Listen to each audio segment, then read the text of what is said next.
तिच्या कळा मेघावाने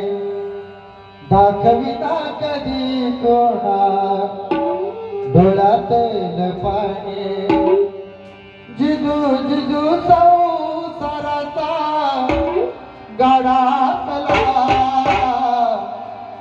वटामध्ये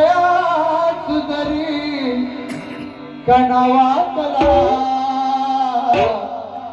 घडीभर तू ताप झाला ऐकताची बाप रे घडीभर तू ताप झाला ऐकताची बाप रे लई अवघड हात गड्या